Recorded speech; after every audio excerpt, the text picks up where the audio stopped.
Shalom pure people, welcome back to podcast Pure Talk. Be pure and blessed. Oke, di podcast kali ini tentunya hostnya adalah gue doang nih sendiri, kebetulan. Jadi gue tidak akan ditemani oleh siapa-siapa. Dan seperti kalian lihat, kalian udah lihat pasti di thumbnailnya dong, bahwa kita akan ngebahas tentang opportunity, atau kita kerennya temanya Tales of Opportunity lah. Nah, di Tales of Opportunity ini kita akan membahas tentang apa sih itu opportunity. Apakah opportunity itu sebuah kesempatan kah? Atau itu suatu keuntungan kah? Mungkin di dalam sisi bisnis, atau mungkin ada cerita lain nih di sebuah kata opportunity ini. Nah, tapi sebelum kita mulai masuk ke dalam sesi diskusi bersama guest star kita hari ini, gue mau ingetin nih untuk pure people. Jadi ini kita adalah podcast interaktif. Jadi kalau buat kalian yang pengen penasaran dengan guest star dan kalian mungkin penasaran nih ada pertanyaan yang tersirat di dalam benak kalian boleh langsung komen aja di live komen kita dan langsung tanya, dan kita akan diskusi bareng bersama guest star hari ini. Biar kita sama-sama saling mengerti dan ini bisa menjadi berkat untuk kalian semua. Nah, di Tales Opportunity ini aku akan mendatangkan sebuah guest star, yaitu dia pasti cowok guest star ini. Dan dia ini bisa dibilang kayak youth pastor lah di suatu gereja di BSD. Nah, mungkin nggak perlu lama-lama lagi ya, karena kita mungkin pengen lebih cepat-cepat diskusinya apa sih ini opportunity itu yang lebih baik lagi. Pas lama lagi, baik kita sambut Kak Johes. Hello pure people, bener ya? Betul banget ya. Kok. Halo, perkenalkan nama saya Joshua Hezer dari GBWTC. Sekarang diundang di sini buat ngobrol-ngobrol bareng. Namanya kan tertera di situ, tapi gue disuruh manggilnya katanya Peung ya, Peung. Betul sekali. Terus sebenarnya nama Alvin, tahu sih, ya. Nama panggil. Apakah Kak Johes agak sedikit pada karena dia aku nge-freeze? Lancar sih di sini. Oh, mungkin akhirnya akunya nge-freeze. Sorry. Untuk pure people, kalau misal kita ada kesalahan teknis mohon dimaklumi karena ini di luar kendali kita dan kita sudah berusaha sebaik mungkin untuk menjadikan podcast yang baik untuk kalian. Oke, tadi aku dengar sekilas lah dari Kak Johes bilang bahwa aku panggil Peung, betul, dan sebenarnya aku Alvin tapi panggil Peung karena itu adalah panggilan aku dari SMA hingga sampai kuliah ini. Tapi kok aku mau nanya dulu nih sebelum kita mulai diskusi, aku pengen nanya ke kau dulu nih, kesibukannya apa sih sekarang? Kan kau udah kenalin nih, kau ada sebuah investor, sebuah GBI, tapi kesibukannya apa yang sekarang? Oke, jadi ini ngomong pakai gue lo aja ya, santai kan? Iya, pakai lo guys, santai. Ya, gue itu ya part time-nya sebagai pastor, part time lainnya adalah sebagai UX researcher, jadi kerja di sebuah agency. Ya, basically kita bikin website, aplikasi buat perusahaan-perusahaan lah. Itu part time sebagai anak di rumah. Ya, karena kan sekarang di rumah terus ya, kita kerja dari rumah semua. Prasmo juga masih belajar dari rumah kan ya? Iya, betul sekali pasti. Jadi peran sebagai anak masih benar-benar berasa lah ya, harus bantu-bantu sana sini ya kan. Disuruh-suruh ya. Aku baru tahu lo mendengar anak itu jatah part time ya. Oh iya, maksudnya adalah kan dari 24 jam kita ya, sebagian kita melayani, sebagian kerja, sebagian jadi anak, sebagian gitulah. Jadi semuanya part time lah. Oh, oke. Tapi ini udah salah sih. Mau kita membagi-bagi posisi kita di waktu tertentu. Nah, kok kita kan udah mulai mau masuk ke diskusi nih, tapi sebelum masuk ke diskusi kita ada gimmick dulu nih kok. Ada gimmick itu disordered. Jadi aku akan kasih pertanyaan dan Koko pilih salah satu lah jawaban itu dan jelasin alasannya kenapa Koko pilih pilihan yang itu tersebut. Oke. Pertama kita mulai disordered nomor 1. Lebih milih cerita ke orang lain atau Koko pertimbangkan sendiri? Ini dalam aspek segala apapun. Ya, pertimbangan sendiri sih. Gua bukan orang yang mudah cerita sama orang soalnya. Jadi introvert, pendiam gitu. Oh, I see. Aku pendiam. Koko sih bilangnya pendiam, tapi apakah pas podcast ini akan berisik, akan bau? Iya, kita lihat nanti. Kita lihat nanti. Aku mau nanya, tapi pernah nggak cerita ke orang lain?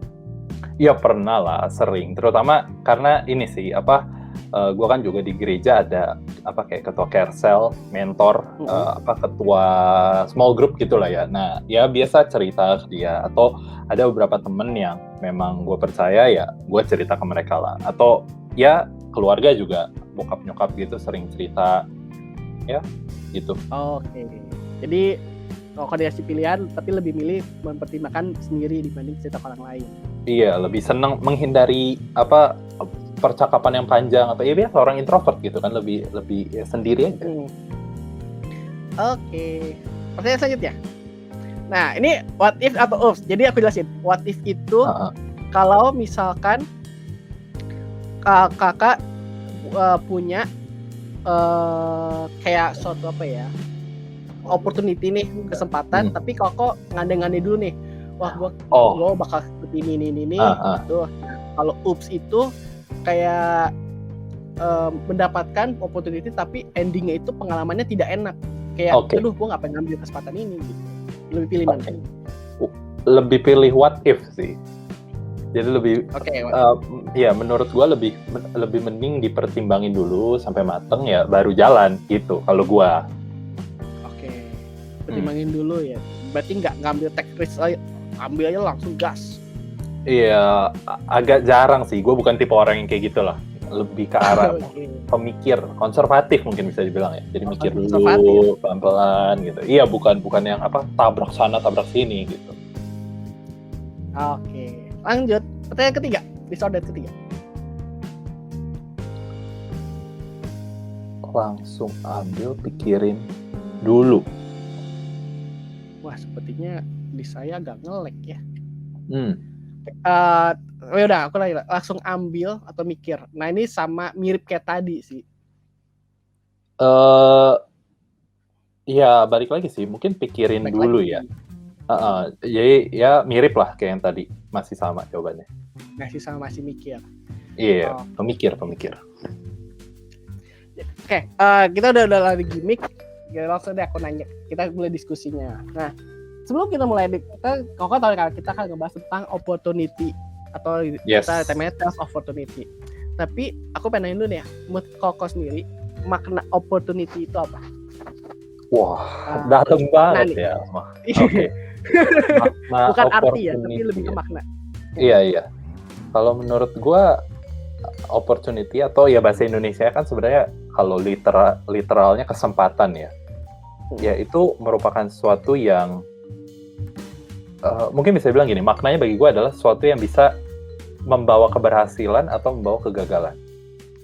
Itu mungkin makna buat gue ya, karena setiap kesempatan itu kan ya kita tahu pasti ada resiko lah, sekecil apapun itu gitu. Jadi kalau ditanya maknanya ke gue personally, kesempatan itu berarti ya sesuatu yang bisa menghasilkan sesuatu yang bisa membuat berhasil, atau ya sebaliknya sesuatu yang bisa membuat kegagalan, sesuatu yang bisa yaitu resiko kan gitu. Oke, jadi kayak paradoks ya, diambil satu tapi dapetnya bisa dua. Iya, betul. Bisa gagal, bisa sukses. Oke, keren loh, maknanya keren. Aku suka nih nanya-nanya kayak gini. Karena kalau ditanya lebih kayak arti opportunities ya semua orang tahu lah, tinggal googling apa sih bahasa Indonesia dari opportunities. Tapi kan kalau makna tiap orang akan berbeda-beda. Betul. Nah, berarti kan Koko menganggap bahwa opportunity itu bisa menghasilkan sebuah kesuksesan atau menghasilkan sebuah kegagalan. Nah, sekarang Koko pernah nggak ada pengalaman yang kayak Koko pas ambil opportunity itu tapi kayak ragu-ragu nih, akhirnya ditolak dan Koko akhirnya nyesel. Pernah Oke. Kalau menolak dan terus nyesel, to be honest agak jarang sih. Karena pola pikir gue pribadi adalah lebih baik dicoba dulu, misalnya ada kesempatan. Walaupun tadi gue orangnya pemikir, tapi emang kalau udah dipikirin dan gue masih ragu gitu ya, gue lebih sering tend to ya udah coba dulu aja, nanti lihat berikutnya gitu. Nah, tapi kalau ditanya apakah ada keputusan yang maksudnya pernah gue sesali, ya pasti pernah lah ya, semua orang pernah gitu. Kesempatan yang kita nggak ambil gitu. Tapi mungkin kalau ada satu hal yang bisa jadi contoh, ini sambil ada contoh nggak apa-apa ya? Nggak apa-apa. Oke. Itu waktu gue SMP SMA gitu. Kita tahu banyak ini kan dulu SMP SMA apa? Undangan ulang tahun, makan-makan, Sweet Seventeen gitu ya. Nah, iya. gue tuh dulu sering gak ikut karena merasa ya karena itu introvert kan, jadi nggak terlalu suka lah dengan bergaul apa kayak rame-rame apa makan-makan ketemu banyak orang, kayak agak kurang suka gitu. Terus yang kedua juga banyak jadwal pelayanan, maksudnya dulu kita gereja tuh di hari Sabtu. Nah biasa kan acara kayak gitu hari Sabtu ya, jadi gue lebih memilih datang ke gereja gitu. Nah memang ini bukan benar atau salah, tapi maksudnya sekarang nyeselnya karena jadi kurang bisa deket lah sama teman-teman SMP SMA gitu. Ya padahal kalau gue datang apa kan lebih bisa menjalin hubungan, dan di usia sekarang maksudnya setelah lulus kuliah jadi sadar bahwa ya hubungan itu ternyata memang sangat penting dalam kehidupan gitu. Oke, ya karena ya aku kalau misalnya aku juga waktu itu pernah sih pengalaman kayak Koko juga. Kayak ada sih Seventeen teman aku.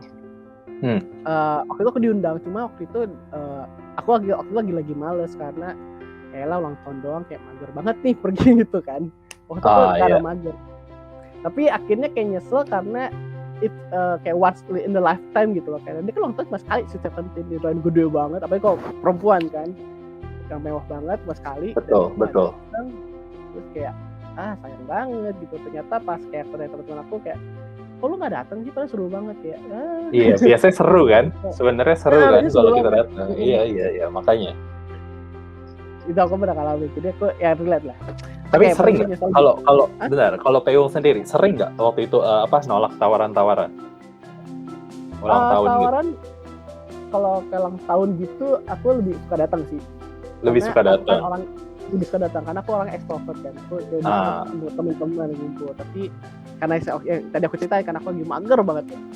Kayak buat apalah gitu. Karena kayak mungkin aku ngerasa kayak bosan ulang tahun gini doang gitu kan. Datang, liatin dia potong kue, tiup, surprise, kasih kado, pulang gitu. Tapi aku melupakan proses aku di sana untuk menjalin perhubungan dengan teman-teman lain. Iya, benar-benar. Malah perayaan yang gue datengin mungkin bisa gue hitung pakai jari karena dikit banget gitu. Yang boleh kok datengin. Iya, makanya parah kan. Kasian emang ini orang satu introvert. Aduh. Tapi kalau misalnya tawaran kayak dulu deh, SMA kan kok ada di SMA kok ada ini nggak kayak panit gitu, fancy? Oh iya, OSIS. Iya kayak OSIS gitu. Pernah ada tawaran kayak lu misalnya jadi divisi dokumentasi atau divisi acara gitu, dikasih tahu. Oke. Pernah ada, terutama OSIS ya. Jadi karena waktu SMP itu gue memang OSIS aktif, tapi SMA enggak.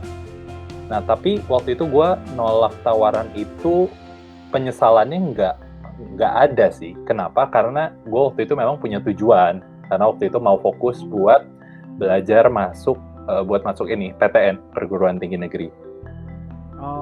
Gitu, jadi fokus UN, fokus akademik lah gitu. Jadi selama SMA aktivitas di sekolah nggak terlalu banyak sih memang, karena emang ya udah punya tujuan pengen masuk negeri gitu. Emang udah punya prioritas yang lebih penting. Iya. Oke. Nah, kan aku mau nanya lagi. Kan kalau misalkan menurut sebagian orang nih, kalau misalnya tadi kayak OSIS itu kan mungkin buat mereka itu adalah peluang besar. Wah, gue keren nih. Karena kan biasanya wah anggota OSIS lu ya keren lu gitu kan. Iya, BEM gitu ya di kampus.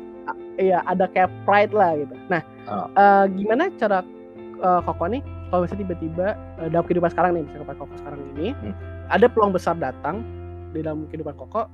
Nah, kita Koko nyikapinnya gimana? Apakah langsung ambil semua? Udah pokoknya besar nih, misalnya kayak dikasih tawaran kerja berapa, saya kayak rewardnya berapa juta gitu kan, researcher, ambil aja gitu. Nah, Koko gimana nyikapin? Oke. Nah, kalau ditanya gimana nyikapinnya ya, mungkin pertama kita perlu coba lihat dari sisi Tuhan dulu ya. Maksudnya kayak gini. kan yang bilang itu peluang besar atau kecil itu kita manusia, benar nggak? Dan Betul. biasanya itu karena nilai uangnya, nilai prestisnya, nilai bla bla bla lah yang lain-lainnya gitu ya. Tapi sebenarnya kalau kita mau ngelihat dari sisi Tuhan, apakah ia ada gitu peluang besar, peluang kecil? Karena He's God, He can do anything, He can do everything. Jadi Tuhan bisa memberikan kepada kita peluang yang tadinya kita nggak pernah pikirkan juga. Nah makanya di sini ya mungkin gue mau bawa coba kita baca ayat dulu. Ada di Lukas 16 ayat 10. Gue baca dari ini karena udah gue siapin. Lukas 16 ayat 10, barang siapa setia dalam perkara-perkara kecil, ia setia juga dalam perkara-perkara besar. Dan barang siapa tidak benar dalam perkara-perkara kecil, ia tidak benar juga dalam perkara-perkara besar. Jadi kalau dilihat di sini, ini kan Alkitab ya, pengajaran Alkitab, dan kita tahu itu kebenaran. Dan jadi di sini Tuhan mengajarkan ke kita bukan untuk hanya mengincar peluang yang besar, bukan hanya fokus kepada hal-hal besar, tapi justru di sini Tuhan bilang, sebelum ke hal-hal yang besar, coba deh fokus ke hal-hal yang kecil. Coba perhatiin gimana kita dalam hal-hal yang kecil. Karena justru peluang besar, perkara besar, hal-hal besar itu datang dengan sendirinya ketika kita udah bisa setia dalam hal-hal yang kecil. Kalau menurut ayat ini ya, kalau kita baca ayat ini, kita bisa terjemahkan seperti itu. Nah, jadi gimana untuk, misalnya gue sendiri gitu ya, gimana gue menyikapinya? Gue perlu tahu dulu, terutama misalnya sekarang ya, gue perlu tahu dulu, apakah memang, let's say tadi research gitu ya, ratusan juta, apakah iya gue sudah setia dengan perkara-perkara yang kecilnya? Karena kalau gue belum setia, dan gue ambil perkara yang besar tersebut, kayak tadi ya, kalau contoh dari Peung kan, research nilainya ratusan juta gitu. Nah itu belum tentu akan membawa kebaikan di dalam hidup gue. Walaupun kita kalau melihat dari kacamata orang-orang, wah ini peluang yang besar, kesempatan yang besar, nilainya besar. Nah tapi kalau coba kita lihat dulu hal-hal kecil yang kita lakukan, apakah kita konsisten, misalnya kalau dalam pekerjaan ya, apakah kita konsisten melakukan hal-hal yang kita harus lakukan dikerjakan? Apakah kita always learning something new? Kita berusaha belajar, kita terus upgrade skill kita. Kalau memang kita setia dalam hal-hal kecil, no wonder gitu, kita bisa akhirnya mendapatkan hal-hal besar itu. Nah, tapi kalau kita tahu dengan, kita belum setia nih dalam hal kecil, maka bukan sesuatu yang salah juga untuk kita menolak peluang besar. Kenapa gitu? Kenapa nggak masalah? Karena gini, ingat cerita di Alkitab, ini gue nggak siapin ayatnya sih, tapi ada cerita di Alkitab, ada yang bangun rumah di atas batu, ada yang bangun di atas pasir. Ya, ingat ya? Iya, nah, jadi dua-duanya sama-sama punya kesempatan bangun rumah. Tapi satu salah pilih fondasi, bangun di atas pasir, di atas dasar yang nggak kuat gitu kan. Dan akhirnya permasalahannya datang yaitu dalam bentuk hujan. Nah jadi kan ya sama, kalau kita di hidup ini semua pasti pernah punya hujannya masing-masing, pernah punya tantangannya, masalahnya masing-masing. Gue yakin nih, Peung kalau ditanya juga masalah apa yang dihadapin pasti ada, ya kan? Gue juga ada. Kita pasti ada masalah. Jadi kalau kita simply hanya melihat peluang ya, bangun rumah gitu. Tapi dasarnya belum kuat, hal-hal yang kecil, kita belum setia, kita nggak hubungan kita dengan Tuhan nggak benar, karakter kita nggak benar, maka peluang besar itu malah simply bisa menghancurkan kita. Sama kayak tadi ya, bangun rumah di atas pasir, hujan datang, hancur rumahnya. Kalau rumah hancur, dia kan jadi harus bangun ulang. Bukan hanya bangun ulang, tapi bahkan bersihin dulu kehancurannya, gitu kan? Ya, gitu. Jadi, ya makanya gue juga senang baca Alkitab, karena di Alkitab banyak hikmat-hikmat kayak gini, gimana Tuhan ngajarin kita, gimana cara untuk nyingkapin peluang, gimana cara kita untuk menghadapi hidup lah, gitu. Oke, jadi sebenarnya kita tuh bukan mempermasalahkan peluang yang datang pada kita, tetapi kalau bisa ada peluang kecil dulu kita ambil untuk kayak bilangnya membekali diri lah, mempersiapkan diri untuk menyiapkan peluang yang lebih besar gitu kan. Jadi Betul. kayak rumah tadi. Sebenarnya kan mungkin semua mata sudut pandang orang bahwa bangun rumah adalah sebuah opportunity yang besar. Lu bisa punya rumah, bisa dibangun dengan sendiri, tetapi yang satu udah siap dengan fondasi yang kuat, dan satu lagi tidak siap dengan kondisi pasir. Jadi yang mestinya opportunity yang besar itu yang mendatangkan sebuah kesuksesan malah akhirnya menghancurkan diri sendiri. Yes. Oke. Keren. Sekarang ini kita agak lebih, kan Koko udah agak nyerempet tadi nih, kita udah masuk ke bahas tentang rohani. Aku mau bahas lagi, nanya lagi. Kenapa sih kita tuh penting banget, kita kayak harus ngandelin iman sama kepercayaan kita, Tuhan tuh udah ngambil keputusan. Padahal kan kita bisa mikir gitu kan, wah gue tau nih, kayaknya gue gak sanggup sama kesempatan ini nih ditawarin. Kayak gue gak compatible lah. Tapi kenapa kita harus bergantung sama Tuhan dulu nih, baru kita baru bertindak. Ini sebenarnya karena kayak gini. Waktu kita misalnya mengambil sebuah kesempatan gitu, ada peluang bisnis kan, ini di Prasmo banyak yang mungkin jurusan bisnis, ya yang terkenal di gue jurusan bisnis ya dari Prasmo. Gue tahu banyak jurusan lain, tapi misalnya ada peluang bisnis atau peluang misalnya kerjaan yang bagus gitu ya. Apakah kita bisa menjamin bahwa peluang yang kita ambil, walaupun kita udah hitung nih ya, kita udah mikir keras, kita udah konsultasi sana sini gitu, kita udah tanya pendapat orang, minta saran, tapi apa iya kita bisa 100% yakin bahwa keputusan yang kita ambil itu akan membuahkan keberhasilan? Nggak ada yang bisa jamin kan? Nggak ada. Nah, karena nggak ada yang bisa jamin, ya makanya itulah pentingnya kita punya iman, kita percaya sama Tuhan, karena iman kita ini, kepercayaan kita kepada Tuhan inilah yang akan menjadi pengharapan terutama di masa-masa yang sulit. Karena tanpa kita beriman, kan ya teman-teman mungkin juga udah belajar kalau baca Ibrani 11 ayat 1, sorry gue belum siapin ayatnya, tapi di situ kan dijelasin iman itu apa. Nah, kalau digali lebih lagi, iman ini adalah sebagai suatu fondasi yang mengkokohkan bangunannya kayak tadi ya, kalau kita lihat orang bangun rumah di atas pasir, di atas batu. Nah, jadi misalnya kita ambil keputusan tanpa punya iman, tanpa mengandalkan Tuhan, kebayang nggak kalau nanti kita sampai mengalami kegagalan, pengharapan dalam diri kita tuh mudah banget hilangnya. Tapi ketika kita melandaskan segala sesuatunya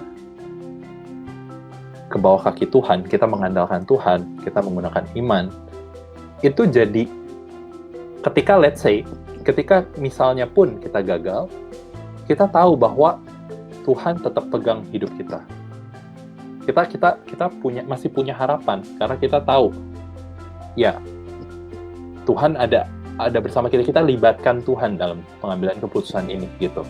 Makanya itu pentingnya. Gimana menjawab nggak tuh, bisa diterima nggak penjelasan gue tadi? Aku setuju sih. Jadi kayak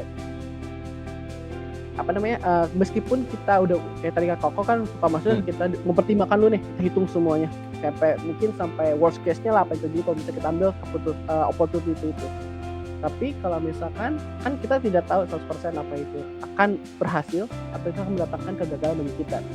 Dan aku juga setuju bahwa Koko tadi bilang kalau misalnya kita udah gagal, maka pengharapan kita udah hilang, karena kayak udahlah males gue, udah hancur, gue mau ngapain gitu. Dan itulah kita nggak punya pegangan, akhirnya kan bisa berujungnya kemana-mana nih, bisa stres, bisa depresi, atau mungkin terparah sampai bunuh diri mungkin, maybe ya, kita nggak tahu. Dan mungkin ada pengharapan itu kita pegang, kita tahu oh ya mungkin Tuhan mau kita apa yang kita pelajari nih dari pengalaman ini. Jadi opportunity itu tuh bukan kesempatan untuk kita memperoleh sebuah kesuksesan kegagalan, tetapi mungkin untuk sebagai sarana Tuhan untuk kita belajar mengenai hal baru dalam kehidupan ini. Nice. Wah, keren banget nih, Peung. Mantap. Kayaknya- Dapat. Kayak perlu tukeran role. Gue yang jadi hostnya aja. Gimana? Ya jangan dong. Aku aja kita Keren jadi banget. Loh, host. keren banget. Enggak, tapi tadi jawaban Peung itu bagus banget, guys. Keren. Thank you banget. Karena aku nangkapnya kayak gitu. Iya. Benar. Oke, mungkin dari Pure People yang ada pertanyaannya, aku ingetin lagi kita podcast interaktif. Kalian boleh langsung komen aja di live chat YouTube kita. Silahkan. Mau nanya, silakan banget buat nanya ke Joshua Hesar. Nanti langsung dijawab di saat itu juga. Kalau misalkan pembahasan kita udah selesai, baru harus kita jawab. Oke. Mau lanjut lagi nih ke pertanyaannya. Oke. Nih kan, Koko kan, tadi kan part-time banyak nih. Part-time sebagai anak, part-time sebagai kerjaan, part-time di pastor di sebuah gereja. Nah, jadi sudah banyak pengalaman Koko dalam hidup ini. Apa aja sih yang biasanya Koko pertimbangin nih sebelum ngambil keputusan atau menerima peluang itu? Biasanya Koko tuh punya indikator nggak? Ya. Ini berarti sangat praktikal ya, karena pertimbangan nih ya. Jadi gue maksudnya bukan kayak akan ayat apa, tapi ini praktikal banget. Yang paling utama menurut gue adalah time. Oke. Iya, karena gini, kita semua kan punya 24 jam ya. Dan salah satu hal ketika kita mengambil sebuah kesempatan, pasti cost-nya adalah time. Itu yang pasti. Ya walaupun mungkin uang, tapi kadang keputusan nggak mengambil uang, kadang ada kan keputusan yang tidak butuh uang, tapi pasti mengambil satu yang namanya time. Atau kalaupun nggak ngambil waktu dalam arti kita harus nggak harus meeting tapi at least kita akan mikirin. Itu kan juga udah kayak mengalokasikan waktu kita untuk berpikir gitu. Nah, jadi kenapa bagi gue time ini yang paling utama, karena gini, waktu itu juga menunjukkan prioritas bagi gue. Jadi misalnya gue bilang, gue cinta Tuhan, gue sayang orang tua, gue apalagi, gue ngomong apa, tapi gue tidak meluangkan waktu untuk hal-hal itu, kayaknya agak-agak nggak make sense lah gitu. Coba gue tanya nih, Peung udah punya ini belum pacar? Waduh.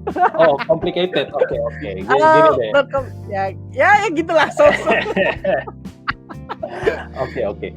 Tapi kayak bisa relate lah sama ini. Coba ya, misalnya Peung punya cewek. Masalah beneran punya atau enggak kita kesampingnya. Tapi misalnya aja nih, misalnya ada cewek. Oke, aku punya nih ya. Ya oke, misalnya punya, terus ceweknya bilang, gue sayang sama lu gitu ya. Terus Peung ajak jalan. Ceweknya bilang nggak sempet. Mau chat, mau teleponan, mau curhat. Ceweknya bilang nggak sempet. Diajakin ngapain aja terus selalu bilang nggak punya waktu. Gimana coba responnya Peung? Ya pasti pertama aku sedih sih. Kok dia tidak punya waktu buat aku? Sedih. Iya. Ya karena waktu itu kan menunjukkan prioritas. Ketika dia tidak meluangkan waktu, berarti kita bisa berpikir bahwa kita nggak diprioritasin ya di hidup dia gitu. Nah makanya kenapa bagi gue waktu ini pertimbangan paling utama, karena ini bahkan to the point ya, ini bisa mempengaruhi hubungan kita sama Tuhan gitu. Karena ketika kita say yes ke semua hal, kita mengiyakan aja segala sesuatu, kita bisa jadi end up di situasi di mana kita nggak punya waktu lagi bahkan untuk berhubungan dengan Tuhan, nggak punya waktu buat baca Alkitab, nggak punya waktu buat berdoa. Kita jadi kayak, selalu terburu-buru, selalu jadi orang yang kayak nggak punya waktu, dan ujungnya ya bahkan bisa jadi burnout gitu, because simply there's too much on our plate, terlalu banyak gitu di kehidupan kita gitu. Jadi itu hal yang sangat praktikal yang gue selalu pertimbangin. Misalnya ada kesempatan, ada peluang gitu. Itu yang pertama. Nah, dua lagi yang ini mungkin lebih mengarah ke hati gitu ya. Maksudnya karena yang pertama adalah God's calling. Jadi ya simply misalnya ada keputusan ya bisa reflect, is this what God really wants me to do gitu. Simpel aja pertanyaannya kan, ini beneran hal yang Tuhan mau hal yang Tuhan mau gue lakuin nggak ya gitu. Lalu yang kedua, passion. Ya, is this really what I really want to do gitu. gue bukan mau mengglorify passion, tapi karena gini, ketika kita sebenarnya dalam hati kecil kita sebenarnya nggak mau gitu ya, kita jadi setengah hati gitu kan. Dan ketika kita setengah hati, walaupun kesempatannya bagus, hasilnya nggak akan maksimal gitu, karena kita setengah hati gitu. Gitu. Jadi 3 itulah ya hal yang menurut gue cukup praktikal ya. Gimana menurut Peung? Jadi kalau mungkin aku rekap, maaf nih kalau misalnya aku salah nih. Jadi dari 3 itu, dari time, God's calling, dan this is what I do kan. Passion ya, time, God's calling, passion ya. Passion lah, itu this is what I do. Aku setuju dengan ketiga itu, karena pertama waktu kan adalah suatu aku sebutnya entitas, bukan entitas. Dia tidak hidup. Dia ada sesuatu yang tidak bisa kita kontrol. Yang bisa kontrol itu cuma Tuhan doang dalam waktu ini kan. Dan itu dalam segala apa yang kita lakukan, apa yang kita kerjakan, bahkan berpikir pun kita menggunakan waktu. Dan itu harga harus dibayar selalu, apapun segala tindakan kita. Yes. Dan itu aku setuju banget, dan itu harus dilihat juga bahwa saya kayak peluang ini. Saya contoh kayak paling simpel deh. Anak kuliahan banyak banget acara panit, acara. Oh iya, benar. Jangan-jangan kuliah ya. Jangan kuliah tuh banyak banget tuh, panit ini, acara banyak banget.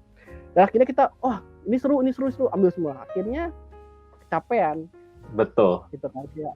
Rapat satu, rapat sini, jadi mahasiswa kura-kura.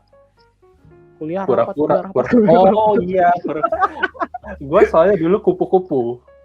Oh, kuliah pulang. Iya. Kalau Peung gimana? Ini apa? Kura-kura ya? Aku kadang kura-kura, kadang kunang-kunang. Apa itu kunang-kunang? Kuliah nangis. Apa? Enggak, kuliah nangkring. Oh, kirain kuliah nangis. Aku nongkrong. Enggak dong. Iya. Anak tongkrongan ya. Oke. Anak nongkrong, sekarang nongkrong dulu. Oke. Jadi baik lagi dari tadi ini emang suatu hal yang harus banget dipikirkan, karena ini paling ada lah dalam hidup kita berjalan. God's calling, kadang ini menurut aku kayak banyak orang mempertanyakan, apakah gimana nih? Paling pertanyaan, gimana caranya tahu? Nah, ini adalah panggilan Tuhan dalam diri gua. Itu orang pasti bingung. Ini banyak nih. Maksudnya kayak masih diperdebatkan, gimana sih cara bisa tahu gitu. Mungkin aku akan bahas ini tapi nanti gitu kan. Ini kan dari perspektif ini. Passion, aku juga setuju dengan passion, karena dari passion ini kalau emang tidak dilakukan dengan sepenuh hati, dia setengah-setengah, maka hasilnya juga setengah-setengah. Prosesnya udah tahu nih, prosesnya udah jelek, ya hasilnya pasti akan jelek gitu. Jadi tidak menutup kemungkinan bahwa apa yang tidak suka hasilnya akan bagus. Kalau misalnya kayak kerja, ya bisa udah korporat lah, lo segini kan, gue nggak seneng di gini, tapi udah korporat harus menghasilkan yang bagus untuk suatu korporat gitu kan, biasanya kayak gitu. Tapi lebih baik adalah jatuh ke dalam passion sendiri, bisa lebih berkembang sesuai dengan talenta masing-masing. Oke, kita bahas dikit nih Kak, singgung dikit deh God's calling. Kalau gimana sih cara tahu God's calling itu gimana sih? Ya, ini kalau untuk God's calling, gue beruntung karena maksudnya di gereja gue diajarin gitu. Jadi my pastor Pak Wiryo itu ngajarin kita jemaatnya kayak ada indikator untuk menentukan God's calling. Memang ini bukan sesuatu yang kayak saklek banget gitu, rigid banget. Oh harus ini, enggak. Tapi maksudnya dengan adanya guidance ini diharapkan ya bisa membantu. Itu ada 5, dibilang 5P karena depannya semua P. Yang pertama private God revelation. Maksudnya apa? Ya ini kayak kita dapat rema pribadi lah dari Tuhan. Kita dapat sesuatu yang kita yakini dari Tuhan langsung. Misalnya lagi baca Alkitab, terus jadi kayak misalnya let's say ada yang bilang, oh ini memberi makan orang miskin, terus kita langsung jadi kayak wah terpanggil gitu, ngerti gak? Ya itu private God revelation. Nah tapi bukan cuma satu, ada juga yang lain. Yang kedua, personal spiritual growth. Jadi hal yang kita lakukan ini membantu kita nggak dalam hubungan kita dengan Tuhan? Maksudnya kita semakin dewasa nggak secara rohani? Kalau hal yang kita ambil menjauhkan kita dari Tuhan, ya kemungkinan besar itu bukan God's calling. Mana mungkin God's calling tapi malah menjauhkan kita dari Tuhan gitu. Itu yang kedua, personal spiritual growth. Lalu yang ketiga, nah ini ada juga passion. Tadi kan udah bahas saya passion ya, berarti hal yang kita emang pengen kerjakan. Terus ada yang keempat. Yang keempat itu pain and love intersect together. Maksudnya apa pain and love? Jadi ketika kita melihat sesuatu, contoh, misalnya kita ngelihat anak yang nggak punya pendidikan, kita tuh ada pain gitu, kita sakit gitu. Aduh, kok nih anak nggak bisa punya pendidikan ya gitu. Dan ada love, maksudnya kita pengen terlibat di hal itu. Kita mencintai dunia pendidikan gitu misalnya. Sehingga ya God's calling bisa jadi kalau kita renungkan lagi ya bisa jadi sebenarnya ada di dunia pendidikan gitu. Kita ingin menolong orang-orang agar nggak ada lagi kebodohan di Indonesia gitu misalnya. Itu yang keempat. Dan yang kelima, productivity. Ketika Tuhan menyuruh kita melakukan sesuatu, Tuhan pasti sudah memperlengkapi kita dengan hal-hal yang kita butuhkan. Kayak misalnya kita lihat cerita-cerita di Alkitab gitu kan, Tuhan suruh Musa melakukan ini, Tuhan suruh Yosua melakukan ini, Tuhan suruh siapa, Nabi Samuel, Daud, apa melakukan ini. In the end-nya pasti berhasil gitu. Bukan berarti di tengah jalan mereka nggak pernah gagal, mereka mengalami gitu kegagalan. Tapi in the end-nya tuh mereka berhasil gitu, jadi produktif. Nah itu jadi salah satu indikator. Kalau misalnya kita berjalan di God's calling, malah males-malesan, nggak melakukan apa-apa, nggak menghasilkan apa-apa, mungkin perlu dipertimbangin. Gitu. Nah itu, 5P. Bantu ya guidance-nya. Aku kayak tadi pas kau jelasin 5P kayak aku, bener juga ya kayak gitu.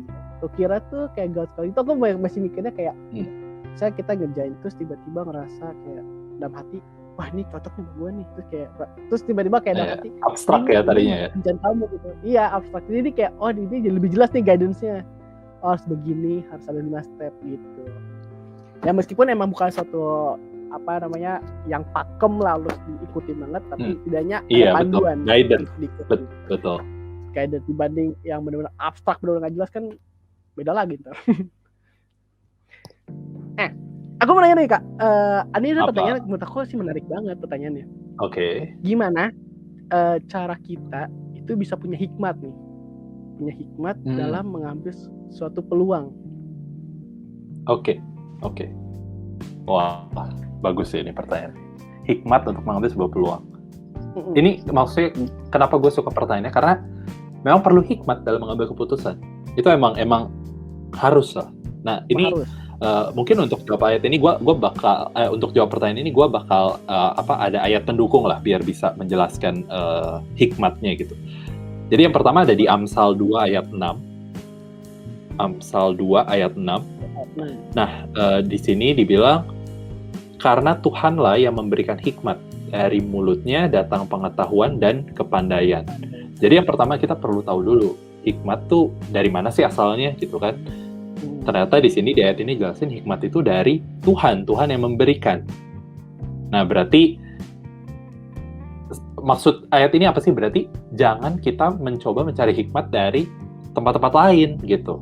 Bukannya gue melarang baca buku enggak, bagus membaca buku, tapi dalam membaca buku tetap coba andalkan Tuhan untuk memberikan hikmatnya gitu, karena Tuhan yang memberikan hikmat. Yang lain itu mungkin bisa dibilang lebih ke arah alat pembantu, buku, podcast, nih kayak podcast ini gitu. Ini alat pembantu, tapi kan Tuhan yang memberikan hikmatnya gitu. Nah terus gimana kalau gitu terus cara mendapatkan hikmat? Nah ini ada satu ayat bagus banget menurut gue. Gue suka banget ayat ini, ada di Yakobus 1 ayat 5. Itu udah ditampilin. Thank you banget loh, ini timnya sangat gercep, keren. Nah, di Yakobus 1 ayat 5, iya keren banget, cepet banget, buset. Nah, ini dibilang, tetapi apabila di antara kamu ada yang kekurangan hikmat, ini straightforward banget. Hendaklah ia memintanya kepada Allah. Udah, jadi kayak, lu kurang hikmat, minta ke Tuhan ya. Udah. Ya, ayatnya sih dilanjutin bilang, yang memberikan kepada semua orang dengan murah hati dan dengan tidak membangkit-bangkit, maka hal itu akan diberikan kepadanya. Tapi maksudnya straightforward banget. Tadi kan bilang, jadi gimana cara kita memiliki hikmat? Berarti jawabannya menurut ayat ini ya minta aja ke Tuhan, doa. Nah, ini satu hal yang cukup bagi gue juga waktu gue mendalami ayat ini membukakan kepala gue, karena biasanya kita doa kan ya meminta diberkati, pokoknya kita berdoa untuk diri kita lah ya, atau keluarga kita apa. Tapi di sini dibilang kalau kekurangan hikmat minta, berarti justru ini salah satu hal yang perlu kita doakan gitu.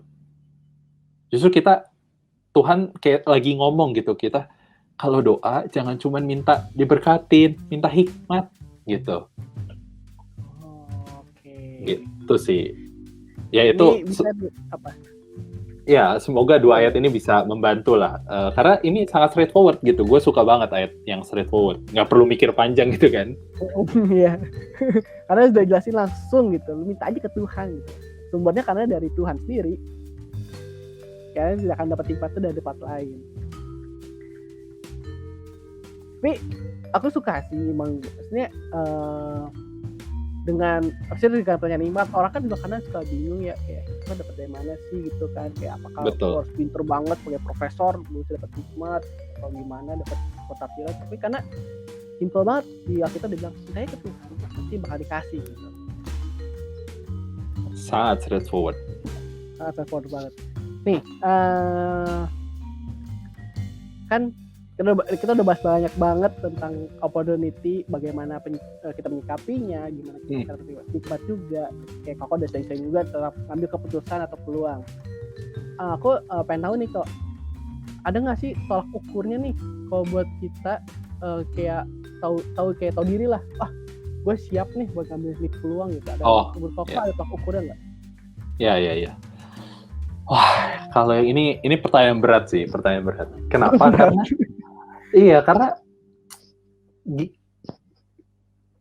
karena kalau kita baca Alkitab ya, banyak orang yang Tuhan panggil yang belum siap. Benar nggak sih?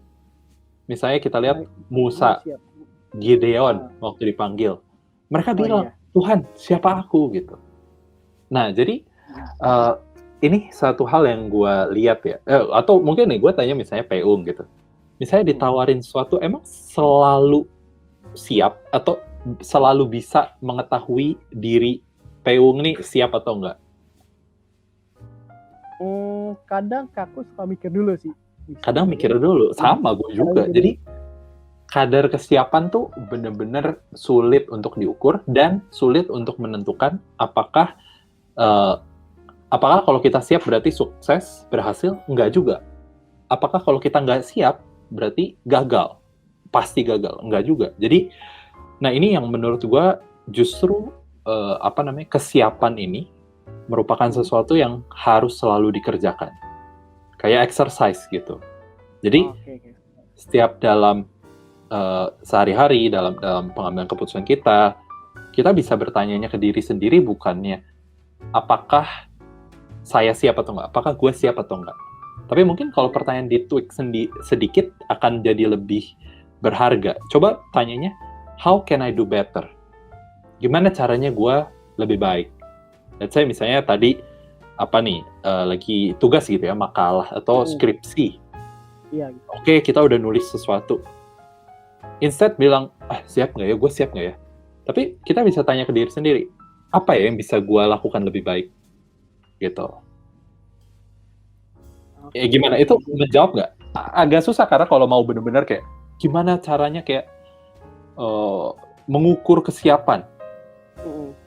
Gue nggak tahu sih menjawab gimana mengukur kesiapan. Tapi hal yang bisa kita lakukan adalah ya selalu berusaha menjadi lebih baik gitu. Oke, sebenarnya emang pertanyaan aku ini lebih nanya opini Koko sih, karena aku juga tahu kayak tolak ukur sebuah kesiapan kan, maksudnya kesiapan di situ abstrak banget nih, ya kan nggak bisa diukur, abstrak banget. Jadi kayak aku aja kadang suka kayak bertanya kan kayak kadang kayak merasa gue udah siap nih, misalnya kayak anggap orang kan bisa udah lulus ujian, gue siap nih karena gue udah lulus ujian, tapi tiba-tiba dikasih case atau opportunity, pikir gue bisa nggak ya, tuh ragu nih, langsung berasa kan, karena itu ada suatu hal yang baru, kita ngadepi hal baru, Dan kita nggak tahu nih endingnya bakal kayak gimana. Sama waktu kita pas mau ujian juga, gue siap nggak sih ujian? Emang kita udah membekali diri, tapi masih ada ragunya itu loh yang buat ngerasa aku kayak nggak yakin gitu. Jadi emang aku tidak juga membenarkan bahwa pertanyaan apa sih maksudnya bilang kayak oh jawaban Koko salah tidak menjawab, enggak, karena aku tahu nih emang harus dijawabnya juga abstrak. Betul, tapi mungkin ini kalau mau hal yang konkretnya ya mungkin lebih bisa dihitung dari sini ya, kita mau nggak melakukan pengorbanan yang dibutuhkan. Ya kayak tadi kan misalnya kita ngambil keputusan let's say jadi BEM gitu ya. Di Prasmul ada BEM nggak di tempat? Ada ya, di tempat kuliah gue dulu juga ada BEM. Nah, misalnya kita mau jadi BEM. Nah, kita siap nggak melakukan pengorbanannya? Maksudnya bisa nggak berkomitmennya? Kalau emang bisa, ya mungkin itu salah satu yang bisa menandakan kayak oh kita bisa mengambil peluang ini. Oh, kayak yakin dulu gitu. Saya kan bebas tahun nih. Saya kayak oh gue yakin nih gue bisa selama setahun. Meskipun emang nanti di tengahnya akan ada banyak ya, panit lain atau kesibukan lainnya, tapi hatinya udah di sana gitu. Betul. Itu mungkin itulah yang bisa kita tahu dari diri sendiri adalah kita siap nggak ngelakuin pengorbanannya gitu. Jadi jangan sampai juga, maksudnya ya gue nggak mau lah kita di sini wah main asal ambil sesuatu apa tapi akhirnya nggak mau komit gitu dan akhirnya baru udah keluar cabut gitu. Ya itu kayak maksudnya di dunia perkuliahan lah, maksudnya di dunia kerja pun juga gitu kan dikasih. Iya, benar. Paling gampang mungkin pekerjaan apa freelance kan suka dikasih nih, lu mau nggak nih dikasih tawaran, lu mau ngerjain nggak? Maksudnya tengah-tengah kan pasti kliennya ini orang cukup males nggak jadi. Iya benar. Oke, berarti mungkin emang ini pertanyaan abstrak, tapi untuk konkretnya adalah bagaimana kita rela berkorban atau hal yang harus kita korbankan untuk mengambil peluang itu. Nah, tapi nih kok sayang banget nih kita tentunya ada keterbatasan waktu. Oh iya. Ini jadi kita tidak bisa. Padahal kita masih banyak ngobrol lagi nih sama Koko karena kayak tadi tuh banyak banget kayak yang ucapan Koko atau perkataan Koko tuh bener-bener wah keren banget gitu loh, kayak bener-bener memberkati banget. Mungkin aku sebutnya kayak sebagai roti lah, kayak roti kan orang kalau kita makan roti ada berkat kan. Jadi, seru juga ngobrol sama lu. Lu dari nyimpulin aja udah kayak yang dibilangnya di sini guestnya ya. Jadi guys. Iya, ntar bisa dibalik nih kayaknya. Waduh, kapan-kapan mungkin kita bisa coba kali. Aduh. Boleh. Nah, tapi thank you banget nih kok untuk kesediaan waktunya sama apa kita ngobrol-ngobrol, terus sharing-sharing juga. Thank you banget. Untuk ya apa yang kok sharing juga. Nah, tapi nih sebelum kita berpisah, aku pengen boleh nggak kok aku minta Koko buat nyimpulin nih hasil pembahasan hari ini. Mungkin kan ada nih pure people yang nonton di tengah-tengah, ada yang ngikutin dari awal, ada yang mereka benar-benar kayak ini ngomongin apa sih gitu kan, bingung karena banyak banget. Boleh nggak Koko simpulin? Oke, boleh. Oke, pure people asik. Jadi di sini kita mau coba recap sedikit dari apa yang kita udah omongin. Jadi intinya kan kita secara garis besarnya memang bahas opportunity ya, kesempatan. Nah tadi di awal kita bahas mengenai jangan hanya mandang kesempatan dari kesempatan besar atau kecil, tapi coba setia dari hal yang kecil dan nanti hal-hal yang besar itu Tuhan akan berikan. Lalu kita juga bahas berikutnya yang kedua, penting untuk punya iman dan terus mengandalkan Tuhan dalam mengambil keputusan karena itu menjadi sumber pengharapan kita, terutama di saat masa-masa yang sulit gitu, saat perjalanan hidup ini gitu. Lalu berikutnya tadi pertimbangan mengambil keputusan itu time, God's calling, passion itu.